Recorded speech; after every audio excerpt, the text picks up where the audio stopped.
should be a moving experience. Every week, my co-host Melissa Wallace and I will provide you with my marketing approach to selling homes and share with you our expertise in navigating the home buying process. We value the experience of our agents at Boston Connect Real Estate so much that not only will you hear my perspective on real estate topics, occasionally you will hear the expert thoughts and opinions of our experienced agents at Boston Connect Real Estate. Be a part of our roundtable. If you have any questions during the show, please call 781-837-4900. We love to talk real estate. Follow us on Facebook, Instagram, wherever you like to listen to podcasts at Talk Real Estate Roundtable. If you would like a one-on-one consultation with me and my team to discuss your real estate needs, you can connect with me at bostonconnect.com or 781-826-8000. Now, sit back, relax, take good notes, and let's talk real estate. And good morning to all my South Shore neighbors. This is Sharon McNamara. You are, of course, listening to Talk Real Estate Roundtable.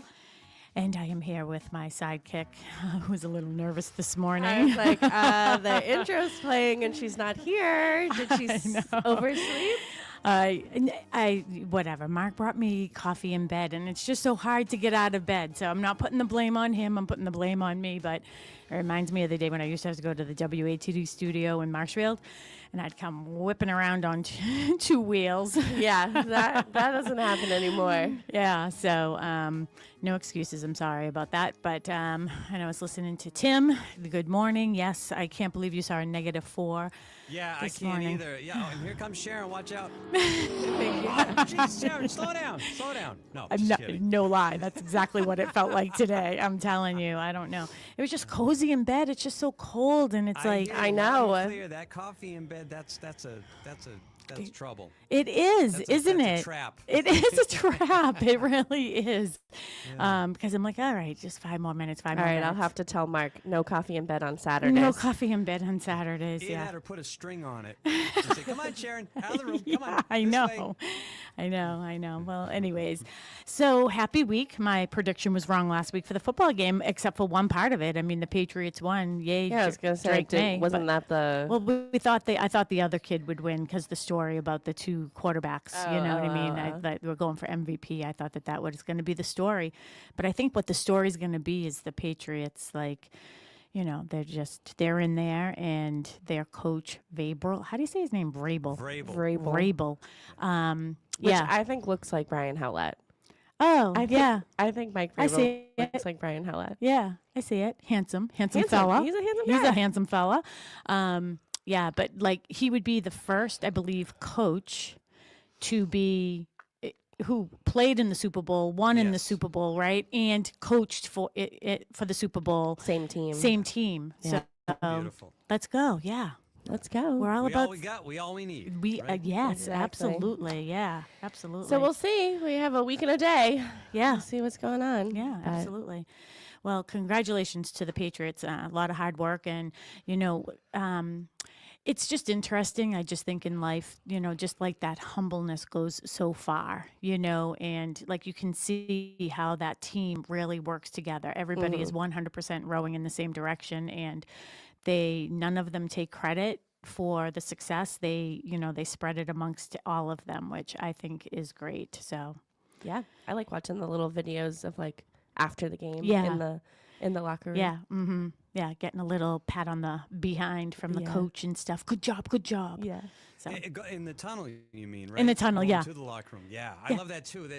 Belichick didn't do that. I don't know about Parcells or anyone else, but just there's that extra team spirit that Vrabel's given them, and I think it helps a lot. Yeah, I do too. It's just that it's like that next level, you know, of leadership that's really shining through. So, congrats, and that should be rewarded. And what better reward than to be in the Super Bowl?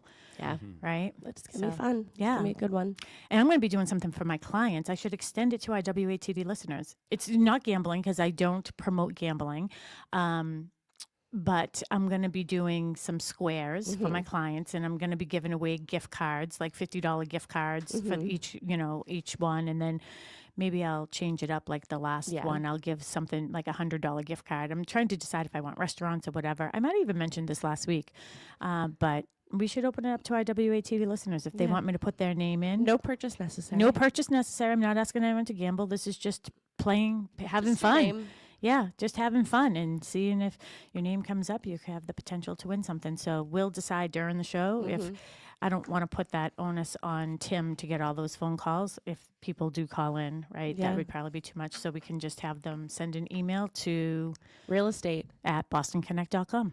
Yeah, so if you'd like to be part of it, I'm just going to throw people's names in. You're not going to pick numbers or anything. Yeah. We'll just put names sporadically throughout, and then I'll do the numbers. We do the numbers. Yeah. And then we'll do a little video. Yeah, with video. And a chance to win. I think, what better way? So I'll make sure I put Tim and Joel in. Put you guys in, so, here we are. Big sigh. Here we are. Big sigh for both of us. It's freezing. It is cold today. Yeah. All week. Yeah.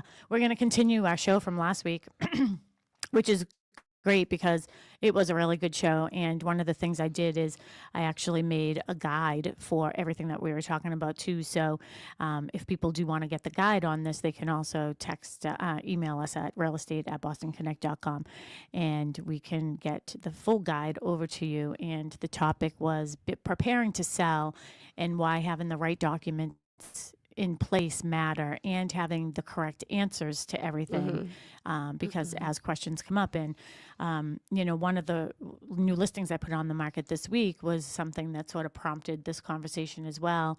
So I have a new listing. It's 46 Blueberry Lane in Pembroke. It's on Stetson Pond. It's an adorable 2-bedroom ranch-styled home.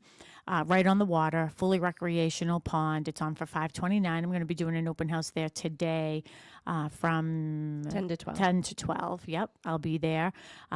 So if you want to come and visit, and it can be a year-round home, it can be a vacation home. It's wonderful.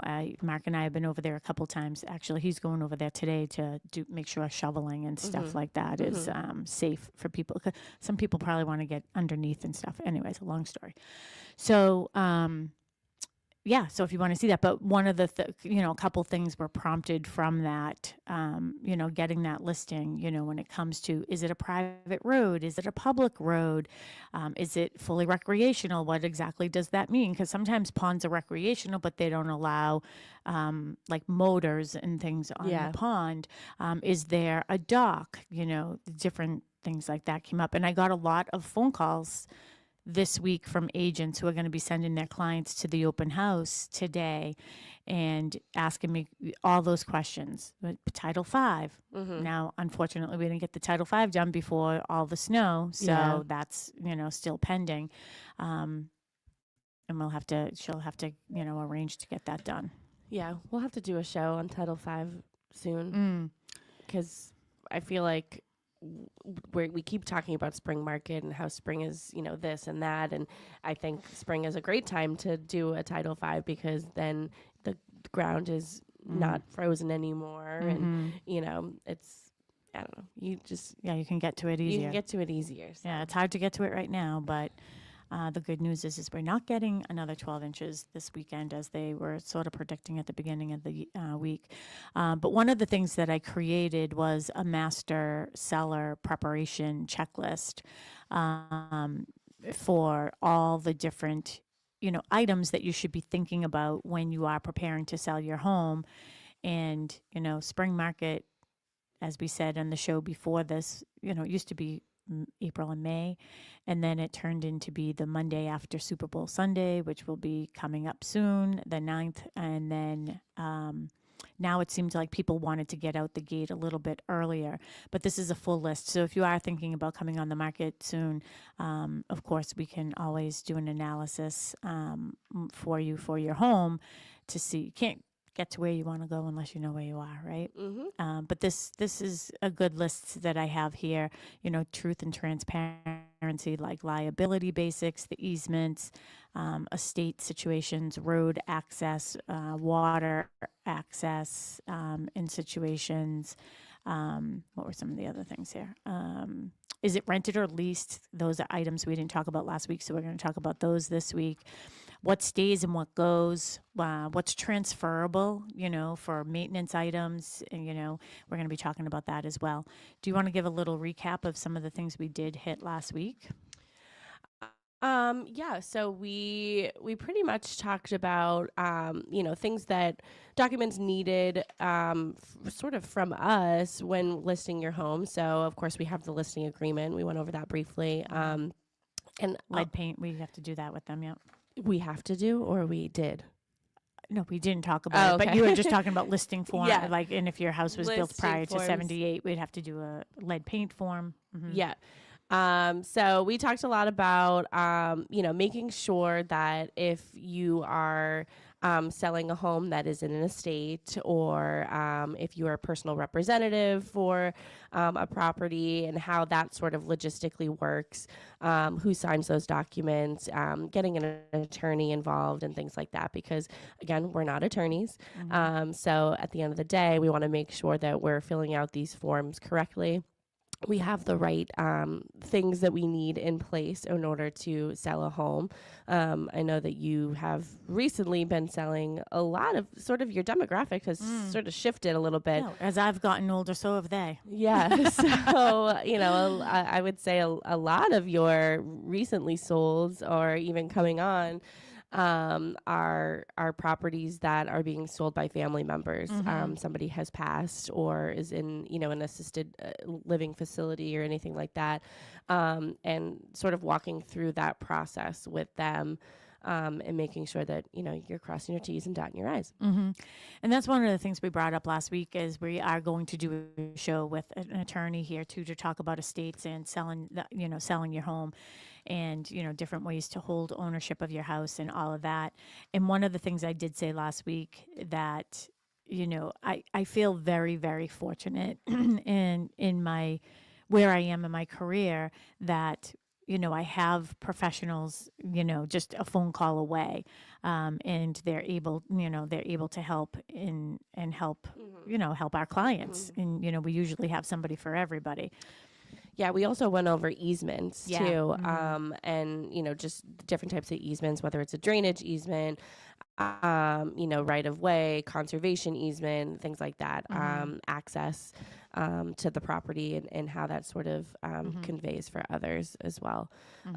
We talked about developments that have sort of those easements where they would need emergency vehicles to be able to come in and out, and things like that. So if you didn't catch the show, it is on our podcast right now. So you can go to talkrealestateroundtable.com, or you can go to your podcast app and type in Talk Real Estate Roundtable. But yeah, Spotify, we're everywhere, Yeah, right? everywhere. You can find us everywhere. Yeah, so we did talk about easements a lot, and that could be a show in itself. But again, this is just the basic checklist. So for our listeners, your homework is take really good notes. But if you have any questions, you can always call us at the studio, or you can text Tim 781-837-4900. And he will get you through to us. So it doesn't have to be about this topic. Anything about real estate, feel free to, give us a call or send us a text that way. A couple other things. If you do want this guide that I created, the master seller preparation checklist, and all the things to be considering when you are putting your house on the market. And this isn't like the fluff, like, it isn't about the staging. It isn't about the purging and all that stuff. This is like, what are some of the things that I really should have in place when I am thinking about putting my house on the market? Real estate at bostonconnect.com, and we will make sure to get things over to you. Jenny Wendell, who's a full-time Europe and Connect says, "Good morning. It's a great day to talk real estate. Having fun, even with cold temps, to sell or buy is a great indoor activity." Oh, that's fun. She's coming up with some really good taglines. She had one last week. She was here doing coffee and conversation. I'm not sure if she'll be here this week or not, but she'll hang out in the office. So if you want to swing by, we'll have somebody on call for you to come by and just talk real estate. And I approach what this is about. Well, I mean, that's in your title, and the preparation that goes along with it, because maybe you're not thinking about it right now. Maybe you're thinking about it in the spring. Hey, maybe you're thinking about once the kids finish this school year, maybe you have seniors in school and it's time to move on or whatever. So I think, just being able to come and like sort of talk things through with an agent is really important. So Yeah. Ginny has been here every Saturday doing coffee and conversations, and she can send us a text and we can read it on air to see if she will be here today. But she had a good tagline last week too, something about like the interest rates dropping and stuff like that. Yeah. She I'll had a have good to go one. back and watch. But I also want to say, in being prepared to sell, I would say be prepared to be asked questions you don't really think about as a seller, because it's sort of like second nature to you because it's your house and you know how to use things, and you know how, the sun rises in this part of the house and, sets in the other, like, those things, but those things might be important to somebody else where you might say, oh yeah, like I have done this. I think that you're going to get a lot of questions about the pond and the dock and, beach rights and things like that today from people, which, maybe somebody who has lived in that house, they just sort of know things. Yeah, they do. And this is one of the hard things, though. This is why I actually bought for myself last week on Amazon, When I Die book. Yeah. Right. And it has, like, you can fill in things, because that is one of the things that I am recognizing. Even, going through this with my dad, even though I've been taking care of my dad's paperwork for a long time, it's been easier for me. I know where everything is because I'm the one that had it. Right. So I've been doing all of that for him for 20 years now. But now that he passed away, and for those of you who didn't know, my dad passed away December 10th. And, it's still like going through everything. Like, I have to do this, I have to do that. And I have been thinking about it more and more, and how cumbersome that whole process is if you don't know anything. Yeah. Right. And, things happen. And that's why I think it's really important. And I do want to maybe we do a show or a series on that, and have, experts in the office to talk to people about the importance of a will. We hear it all the time. But I also, our sign guy, I mean, I can't believe that our sign guy, I think he was 44, 45 years old, down in Captiva on vacation, and had a massive heart attack as he was driving a golf cart and died. Yeah. Litchfield Sign and Design. I mean, we had David Litchfield. The house I'm at today is actually right next door to David Litchfield, who was my original sign guy. And he was, on the younger side too. I would say he was like early 60s, late 50s.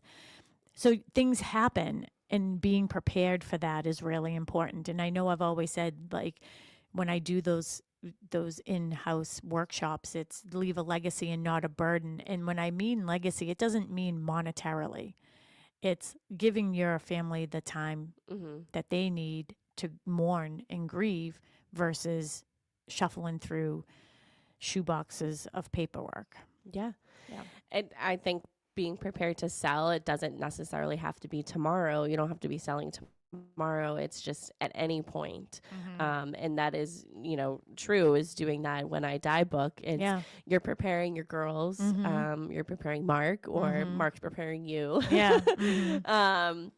For, sort of the inevitable. I mean, we all pass in our own time, but at some point things need to be sold, and having that preparation, whether it's today, tomorrow, or 50 years from now, is really important. And you know what I'm going to work on as we're talking about this? I feel like we're just having like a little powwow here. We're not even on the radio show. Like, you know how my mind goes. Like, you say one good thing and then I'm like building on that. And as I'm looking at this master seller preparation list, I think what I'm going to do is make this a workbook.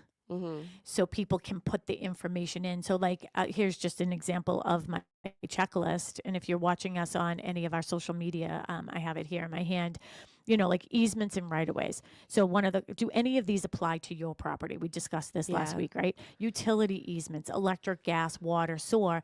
Well, if I make this into a workbook, I'll have a section where people can fill that in, because that way there, I've been in the same house for 33 years, like we sort of know, you know what I mean? So, but I'm not sure if anything ever, God forbid, happened to me and Mark at the same time, would the girls know the answers to these questions when they go to sell our home? Yeah.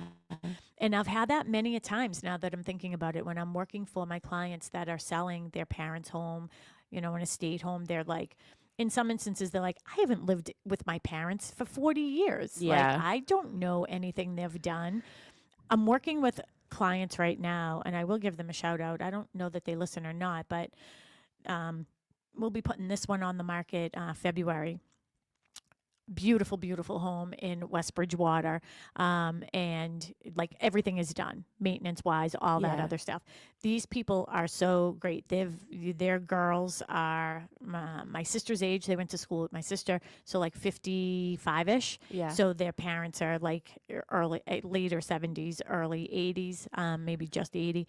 And they're just wonderful people. I asked them to adopt me, by the way.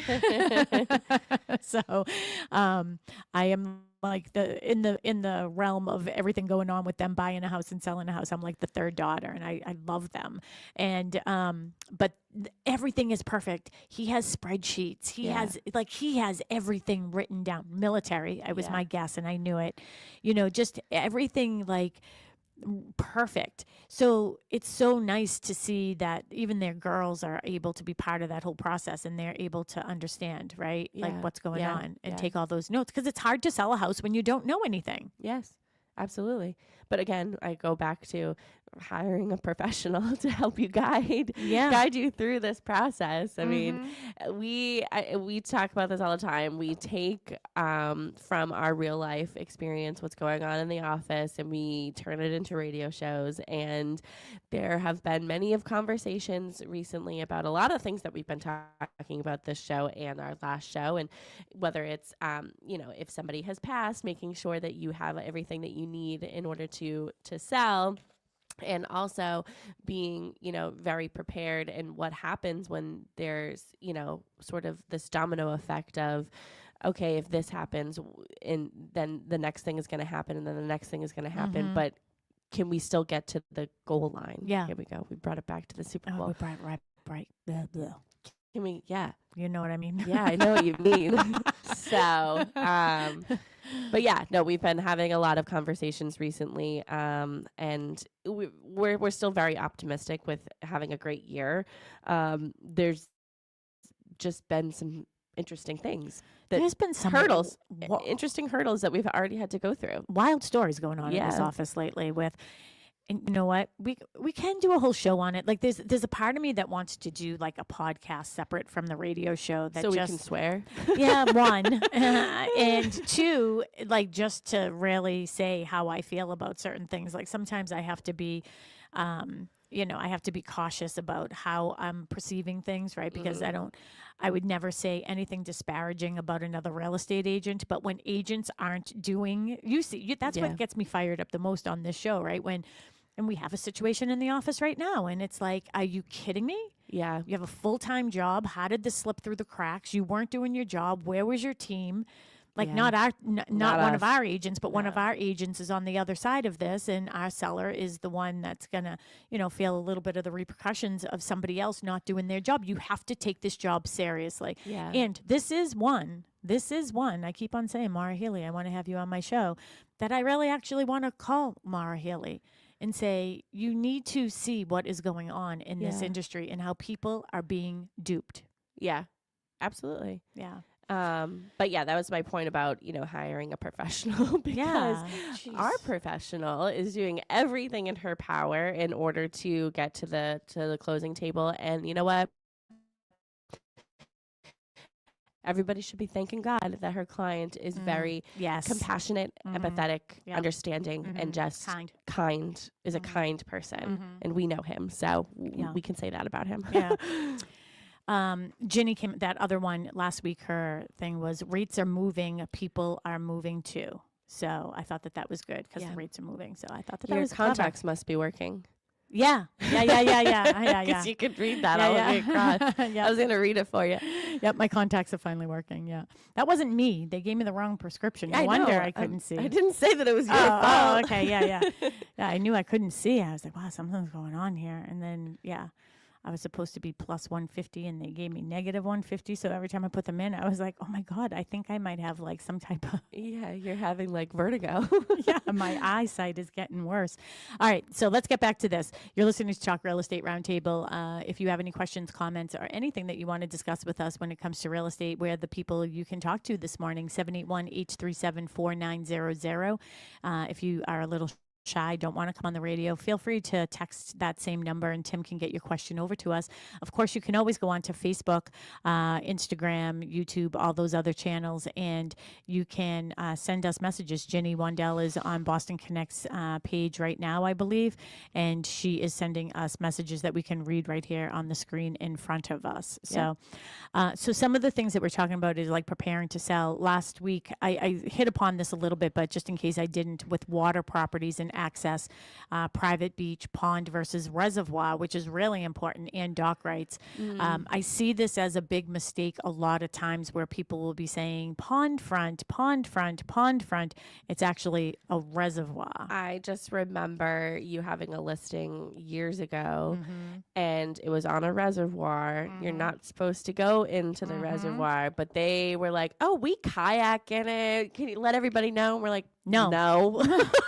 No, absolutely cannot. Yeah, I'm not going to tell someone that they can. We can tell people you have a beautiful view. Yeah. Well, we actually had two houses that were on that same reservoir. Really? Yeah. It's big too. So Silver Lake, right? Silver Lake, people think that's, well, they call it Silver Lake Pond, right? Oh no, Silver Lake. It's a lake. Silver Lake Pond Street Ave. Silver Lake. I wonder what it is. Do you think it's a lake or a pond? Very good. All right, here we go. I always say I'm going to start this show, and I'm going to I think it's a stream. It's a reservoir. Yes, it is, yes. They call it a lake, but it is it's for water, so like drinking water that goes to Brockton, by the way, even though it's in Pembroke and Kingston. But that was funny. It reminded me of a time. Okay, I'm going to digress because I have to. This is who I am. And you know, Headbands, that game.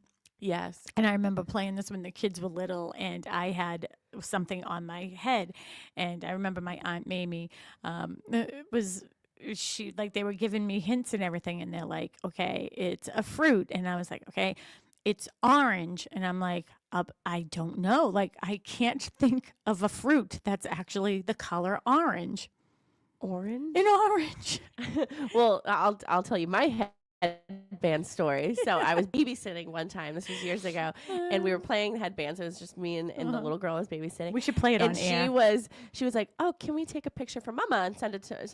And I said, "Yeah, sure." And so she wanted to take a selfie because she wanted to see the card in the picture. Little sneak. That was smart. Yeah, because then she got it right away, and I was like, "Oh, wait a minute! I got taking a selfie, and then she found out." Anyways, yeah. So Silver Lake is a reservoir, right? So, and you know, the residents over there, they will tell you, hey, I've brought a kayak out there. I've done this. I've gone fishing. I've done all those things. I think that's great. If you want to do that, that's perfectly fine. But I'm not going to put that liability on you or me by telling someone they can do that, because then they go out there and they're kayaking away and the reservoir police come, whoever they are. The reservoir police come, woo, woo, you're not supposed to be here. And they're not on a boat, though. They're on foot. They're on foot. They come running. They're running through the woods to get there. Yeah. So you do have to be, really know those things. So, and those are the types of questions we're going to ask, when we're listing a house. Can you go swimming, fishing, kayaking, and all those other things? And when I say like a fully recreational pond, what fully recreational means is that you can bring a motor, something on there. Now, some of them won't allow like jet skis and things like that. So you really have to, do your due diligence when you're purchasing a house. But if you're selling a house, don't tell us what you do. Tell us what is actually law, like whatever the rules are and regulations. Yeah. And dock rights. This is a big one too, because like I have this situation. It's not a situation. It's the circumstance of the house I'm listing right now is, the owner always had a dock. They're portable, so they come in and they go out, every year they bring them in and out. Well, my client has been, the father is been ill for the past few years, so hasn't been able to put the dock in and out, and then it was getting older and everything, so it was time for a new one. So there always has been a dock there. If you wanted to do something permanent, you would certainly have to go to town hall, talk to conservation. That's a big deal to do a permanent dock, by the way. So it isn't just going through your town boards. I used to sit on conservation. It isn't so much even just going with us. I think you have to bring that to a state level when you want to do a permanent dock. Yeah. So those are some questions. Yeah, I'm sure you'll get a question. Yeah. Yeah. I bring them there up. is a dock. So I'm sure someone will say, is that dog for here? Is that dog for next year? I said dog. Dog. Is that dog for something here? Something wrong with us today. I think it's cold. We're tired. Baby, it's cold outside. Yes. So in the photos, if you go to 46 Blueberry Lane in Pembroke, you can go to bostonconnect.com and see it on there.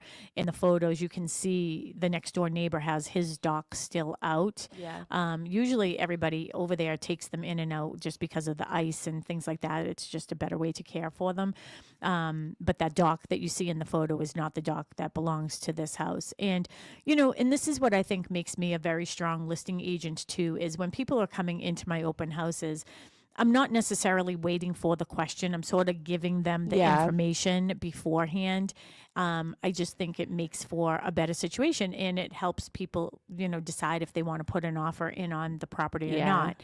I have a lot, like our conversion rate is really good and our dropout rate is really good because we're giving people all the information that they need beforehand. And then you could be a perfect seller too once you get my workbook. Yeah.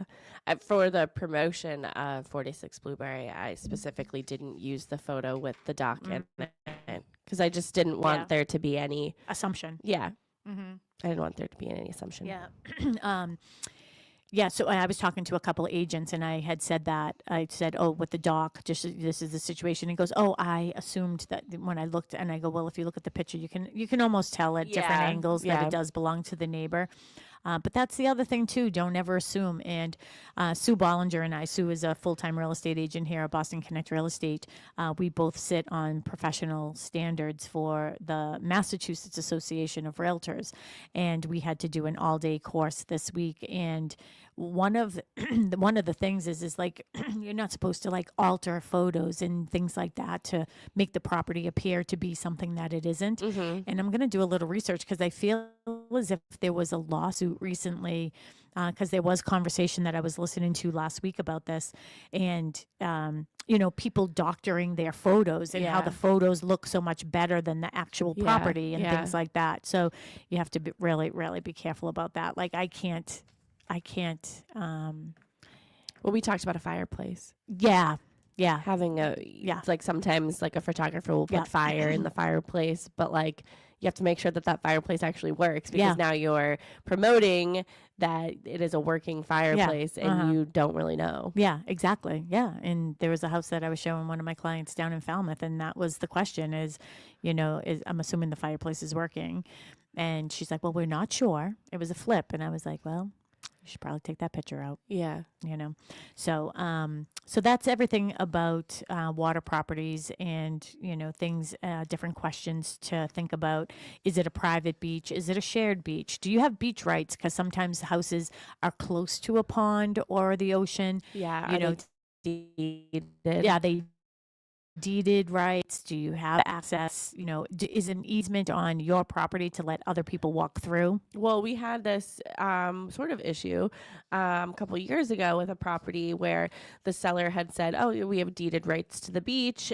Every other condo in that association had said that, but it was not in writing anywhere. It was just sort of like one person had said it one time and then the whole entire, it was like a domino effect. So we're like, but where is it written that you have deeded rights?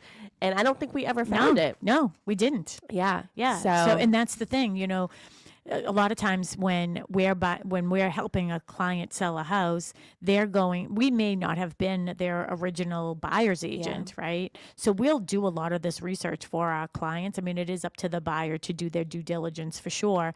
But maybe we're the ones that know what questions to ask. But that's good memory on that one. Yeah. Right down the street here. Yeah. And she's like, oh no, I was told when I bought it. And then we looked at all the other, because it was a condos. Yeah. And we looked at all the other condos that sold there, and every agent sort of copied what the agent before said. And I was like, I can't put this in MLS until I see that it's an actual thing. Yeah. And I don't think we ever found documentation that it was deeded, Yeah. so we couldn't say it. Mm-hmm. The other thing too is,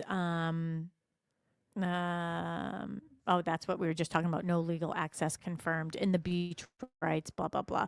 Is there swimming allowed? We talked about all of that. So the next on our list that this is really interesting because there's a lot of times, I listen to that app every morning, Clubhouse, and I have, friends throughout the country. It's a great way for us to get together. We're all real estate agents and we talk about what's going on in our market. And this came up recently and some people were like, wow, I've never even knew that was sort of a thing. So maybe it's a thing that happens around here, but I'm pretty sure that it happens everywhere. I do have it in my checklist as well, but rented, leased, or contracted items. So you want to talk a little bit about that?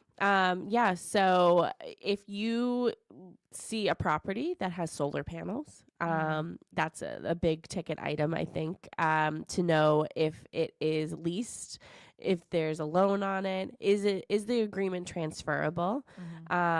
Is the buyer approved? Is it required that they're approved for it? Because I remember when I was helping you and Mary, was it last year? 2 years ago now, almost 2 years ago. One of your buyers was purchasing a property that had solar panels, and we get a call from the loan officer one day and said, they haven't filled out their forms. Like, they need to do this in order to get the loan approved because they were going to be assuming the loan on it, and it was going to affect their loan on purchasing of the house. Yeah, so let's slow down that for a second because people don't think about it. Yeah. So you're looking at a house. Let's just say it's $500,000 and they have leased solar panels on the roof. It is transferable to a new owner, but the first owner, the current seller, is not paying off that loan. Yeah. So that means that the loan is also transferable to the new buyer, but they have to get approved. But let's just say that loan is $200 a month. Yeah. Now, let's just say that now a lot of condos too, like units now, they allow it. Like my 2 subdivisions, we allow solar there. And they, now their loan now they're thinking about HOA fees, and if it even isn't that, now that $200, that could bump them out of being eligible to get their loan. Their loan to value might just be off, and they can't. Yeah. They don't qualify anymore. Yeah, I mean, we definitely see this when it comes to condos and any HOA that is a part of the sale. Is you're not just purchasing a property that you'll have a mortgage on, but you're also making a monthly payment towards something. So whether that is an HOA or it's for solar panels, but also there is an option for paying off the solar panels when selling the house. So I think it changes with every solar panel company. But if you're looking at a property that has some people love solar panels. They think that they're the greatest things ever. Yeah. So some people prefer a property that has solar panels. So if you're looking at something like that, just make sure that you know the answer to those questions. Is it leased? Do they own it outright? Is there a loan on it? And essentially, can you afford it?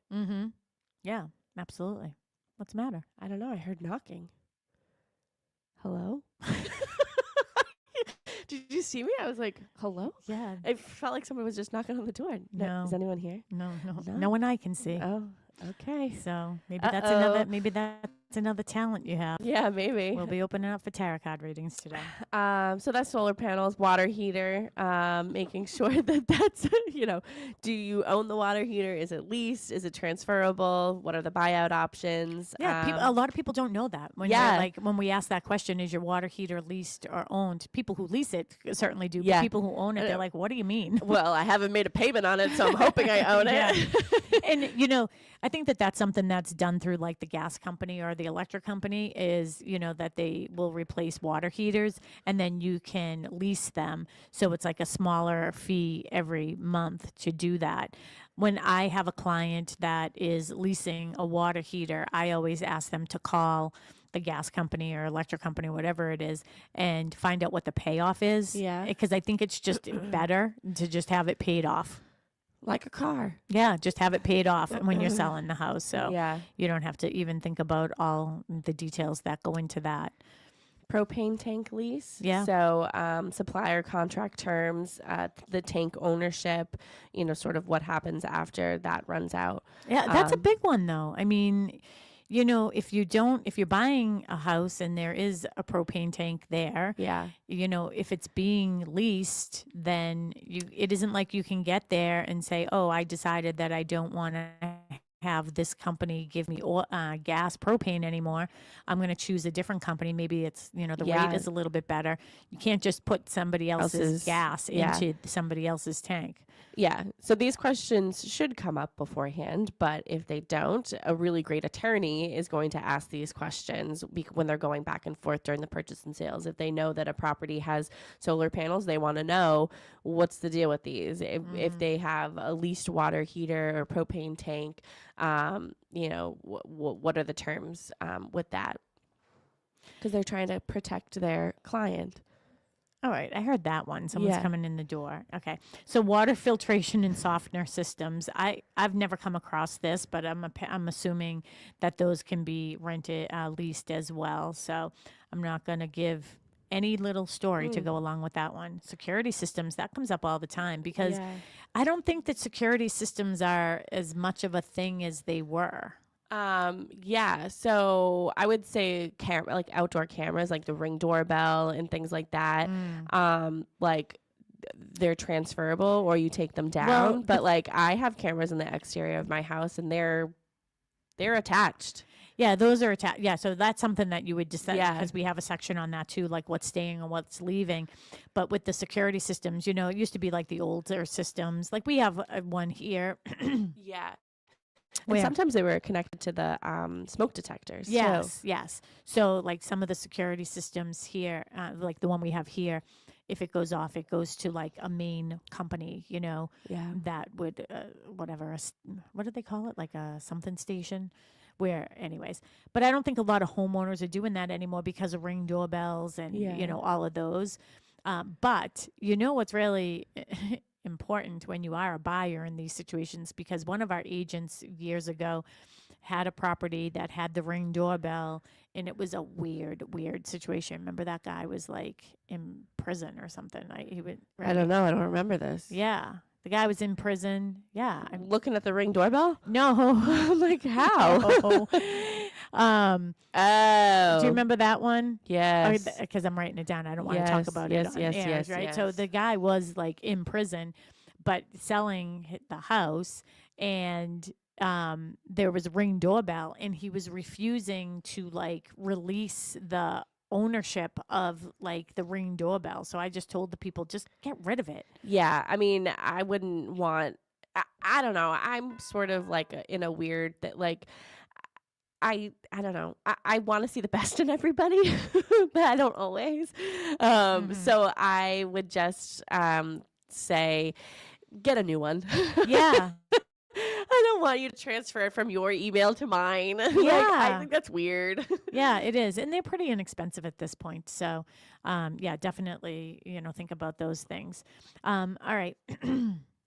What are some of the other things? Oh, radon systems. You just want to make sure that you have the documentation on that. Oh, I jumped way ahead. I'm like, what? Yeah. Generator, is it leased or financed? Is there like a maintenance program that goes along with it? Like we have a generator here. I have a generator at my house. Yeah, they come every year. Yeah, once a year, check on it. HVAC service plans. A lot of oil companies, like if you get oil with them, they'll, they come and they service your boiler and stuff. I was service plans. I don't know if it's in the future on this, but I'm just thinking like pest. So if you have a pest service plan, can that be transferred to the new owner? It doesn't mean that necessarily anything is wrong, but everybody gets a mouse in their house, every once in a while. You're laughing just because it rhymes. No, because immediately I thought of like thing 1 and thing 2. I don't know. Yeah. Termites, things like that. Just like, pest or anything. Yeah, so that's down here too, is like maintenance programs and transferable warranties. Ask specifically if documentation exists or if it's transferable for the pest inspection, termites, rodents, mouse in the house. A mouse in the house. Yeah. Yeah. Annual services, transferable, what is covered, renewal dates. Here's the other thing too, one of my suggestions to my clients all the time when they're putting the house on the market.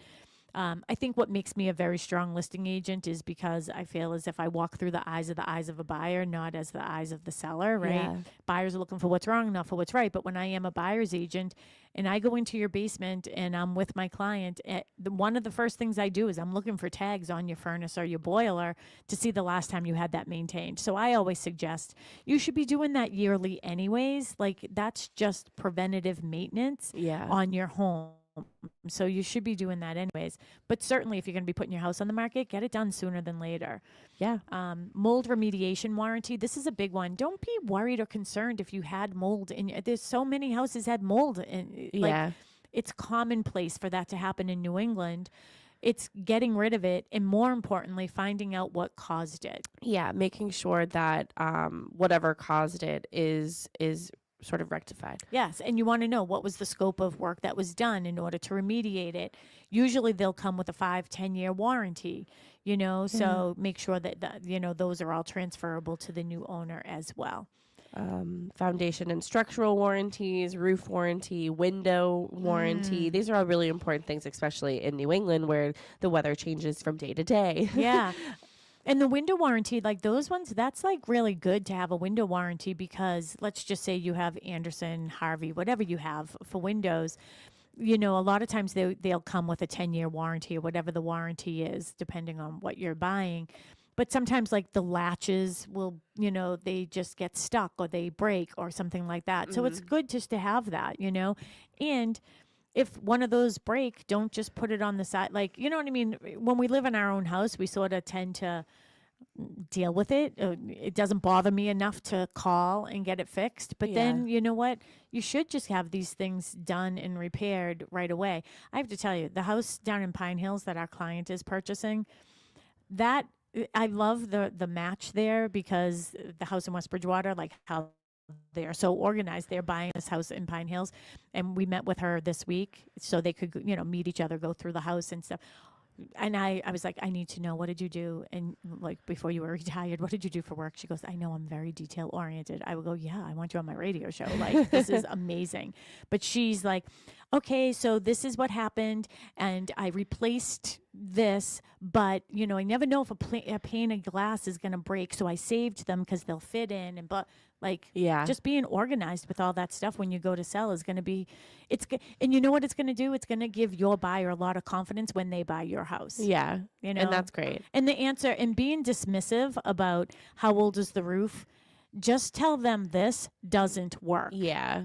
That's deceptive. Deceptive, yes. And we don't have deceptive practices in real estate. That's called lawsuit. Yeah.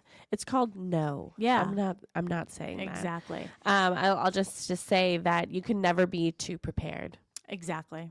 Really? No, you can't. It's great. It's great. It makes everything so much better. Like everybody feels confident when they get to the end there. So what are some of the smart home? We talked about all that.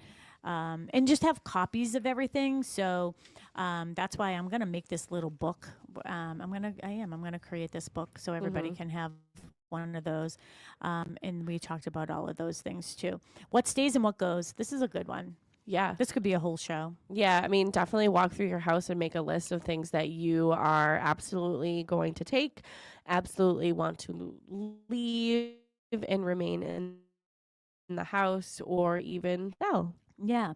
And this is the thing is, if you have a chandelier that's over your dining room table that, was on the Titanic. Yeah, exactly. It has extreme importance to you, whether it was, shared from family member to family member throughout the years. If you're taking that with you, my suggestion is replace it now. Yeah. Buyers want, like, if as soon as I say, oh, this is an exclusion, buyers want it even more. Yeah. So, or they're going to be like, well, what are you going to put up there after? Exactly. So just replace it now. Like, if you're taking that, you have to have a light there. You can't just have wires hanging out of the ceiling. So just put something in its place, and that's what we're selling. So yeah. What are some of the other curtain things? rods and certain window treatments? That's a question that comes up a lot. Do you have to leave the curtain rods? So yes, you would leave the curtain rods because they're attached to the wall. Yeah. And if you're going to take them, then it would be disclosed. I'm taking my curtain rods with me. Then you would have to patch that wall or replace them with something else. Because I know people spend a lot of money on curtain rods and things like that. If those are coming with you, replace them with something else. Yeah. Let me show in the house what is actually coming with it, not, after the fact you have all these nightmare stories. But if you have custom curtains and everything, are those going to be staying? Are they going? Those types of things. So what about the curtains, though? Like, so why would the curtains Because the curtain stay? isn't attached. No, why would it stay? In what circumstance? If the seller doesn't want them anymore. Or even like those blinds that are Those stay because they're attached to the windowsill. The windowsill. Yeah, so curtains are, those are shades. Yeah. Shades would stay, curtains would go, unless the seller wants to leave them. They might say, and like if there are custom curtains there and my buyer client says, I'd really like to have all those curtains, it would be part of the offer. All curtains and curtain rods to remain as part of the sale. Yeah. So wall-mounted TVs and brackets. the bracket stays. It's attached. The TV is not attached. The TV is attached to the bracket. The bracket is attached to the wall. If you're taking the bracket, and this was something that came up more years ago when TVs and brackets were really expensive. That came up more. So, but again, if you want this full list, I mean, this checklist is really good. We could go on and on. So like mounted mirrors, built-in shelves, garage shelving systems. The other one is, what is it down in the basement that a lot of people have? Workshops. Like, are those included or not? But if you want this full list, I'm happy to share it with you. Real estate at bostonconnect.com. And again, I am going to be at 46 Blueberry Lane today with Melissa Clement, who is a full-time real estate agent here at Boston Connect Real Estate, doing an open house over at that waterfront property that I was telling you about. It's on the market for $529 from 10 to 12. And I don't know who's at Cushing Trails, but this weekend, Saturday and Sunday, 10 to 12. Sue Bollinger is there this weekend. And Mary is at Cochise. Cochise Estates in West Bridgewater from 10 to 2. So is she there both days? No, Kristen's there tomorrow. And Kristen is there tomorrow. And is Faith anywhere? Faith is at Cushing Trail tomorrow. All right, so come visit all these Boston Connect agents who are out there working really hard in the cold. Bring them a tea. Let them know that you care about them. And we'll be back next weekend. Stay warm, everybody. Thanks, everyone. Bye, Tim. Bye. The South Shore's breaking news, weather, and traffic station. 95.9